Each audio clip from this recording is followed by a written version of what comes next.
Quem tinha alguma esperança de que os presos do 8 de janeiro poderiam ser beneficiados com o projeto de anistia que estava lá na CCJ e que essas pessoas poderiam aí em breve deixar a cadeia, pode tirar o cavalinho da chuva, porque isso não vai acontecer.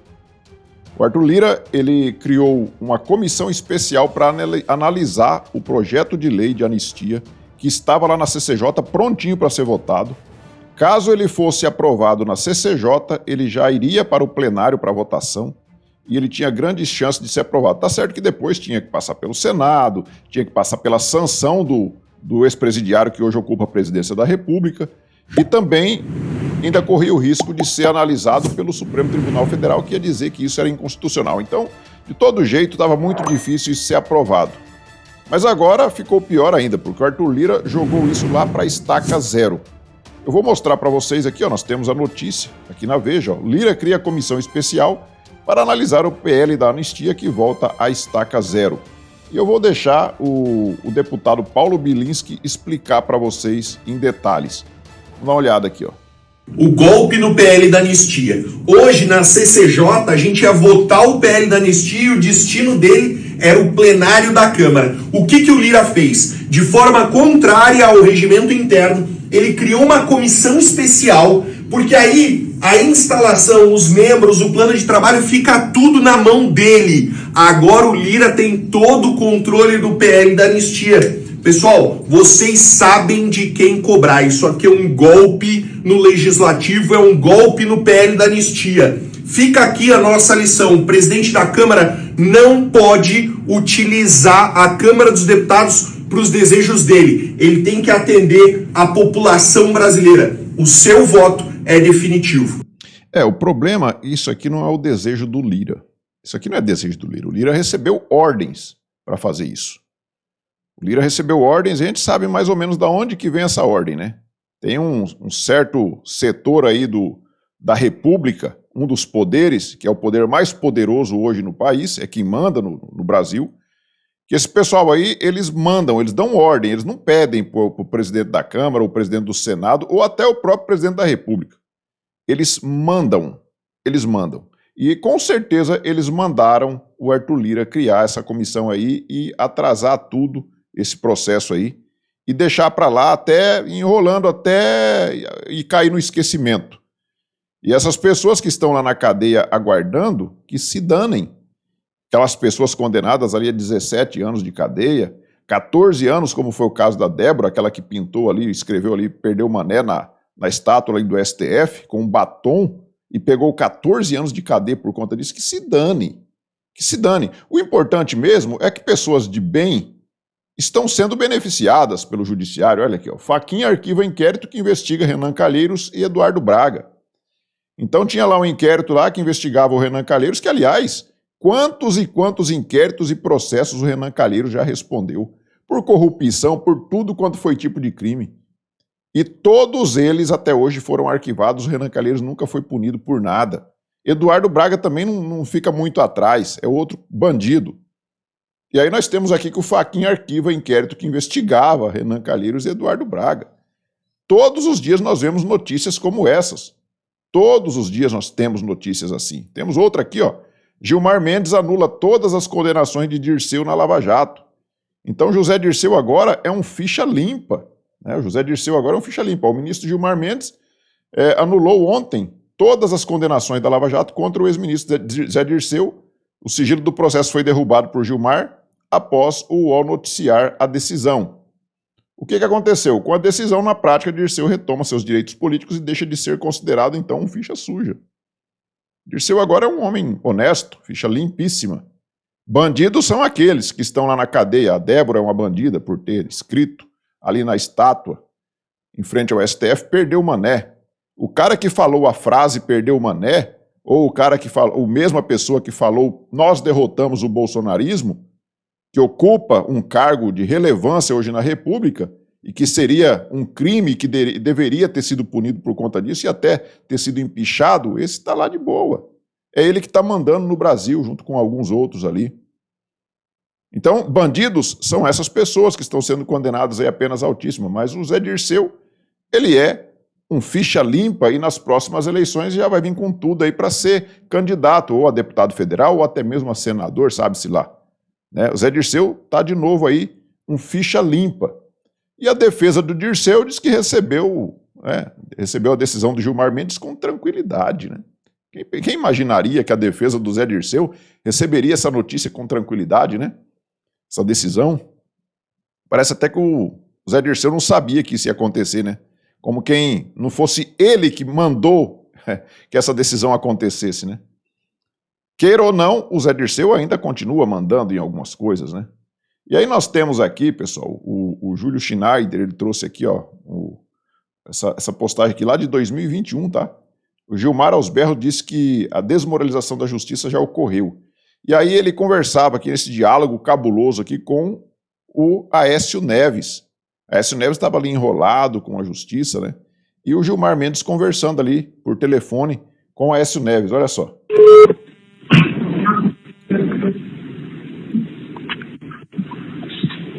Oi, Gilmar, alô?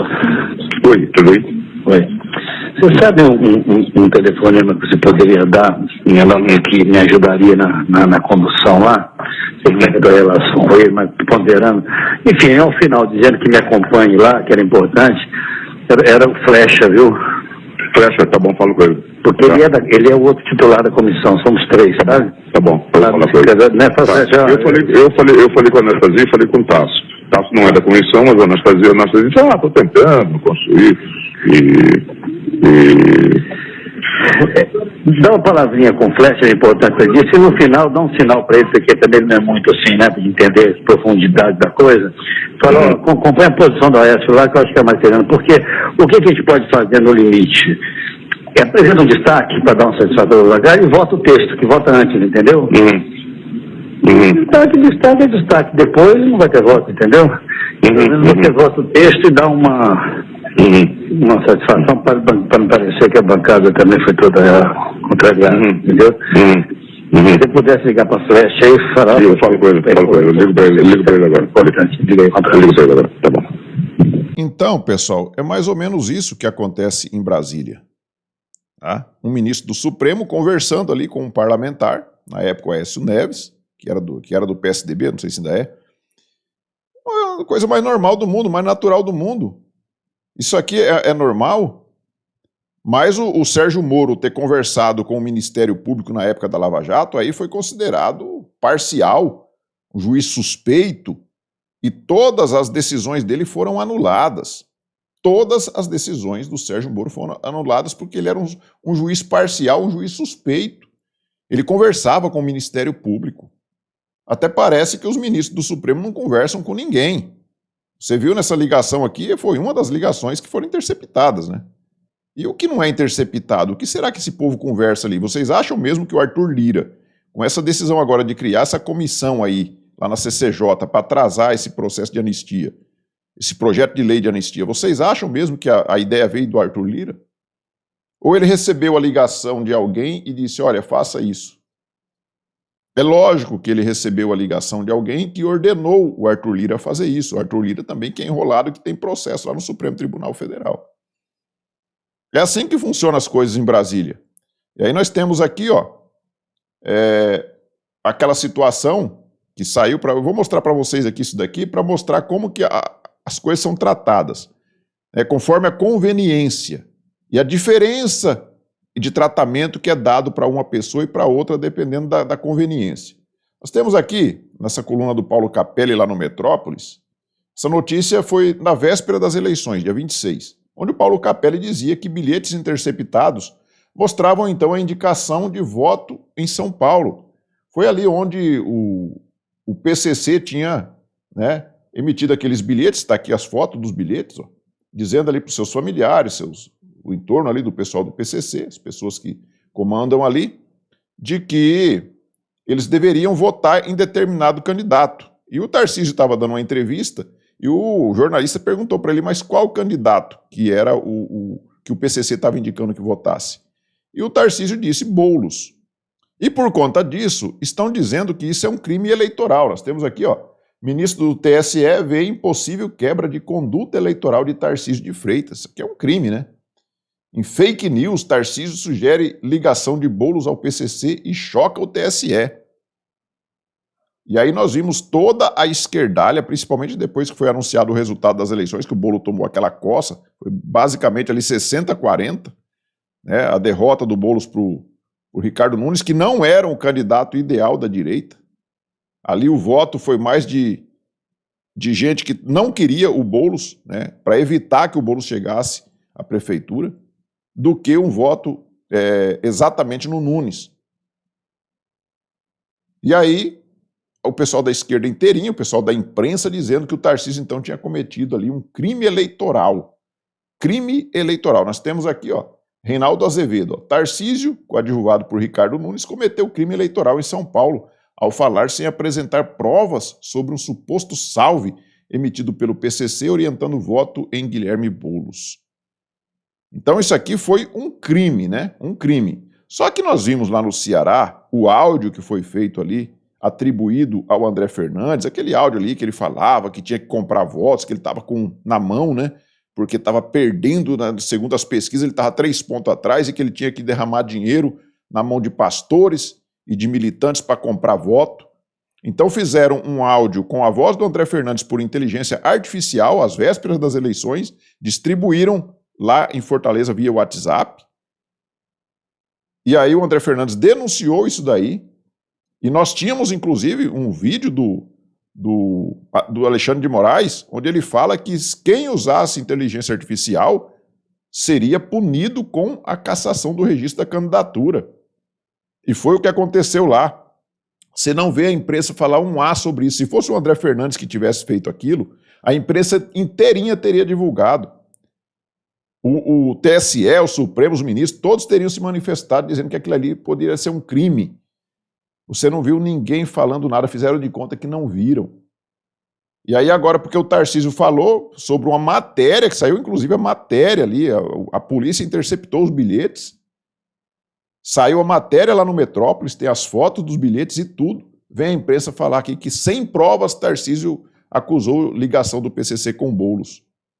E aí o Boulos perdeu de 60-40, basicamente, foi quase isso, 59 ponto alguma coisa ali, a 40, alguma coisa.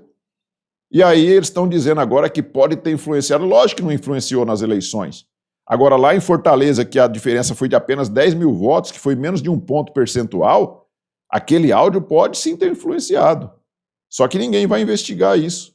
Ninguém vai investigar, ninguém vai julgar aquilo ali. Eu até falei, eu acho que num vídeo que eu fiz aí, sobre esse assunto, eu falei o seguinte, se o Evandro Leitão do PT perder essas eleições, possivelmente o Tribunal Eleitoral vai sim cassar o registro de candidatura dele, porque ele já perdeu mesmo, não vai fazer diferença nenhuma, e vai dizer que era imparcial, que todo mundo tem que ser tratado dessa forma.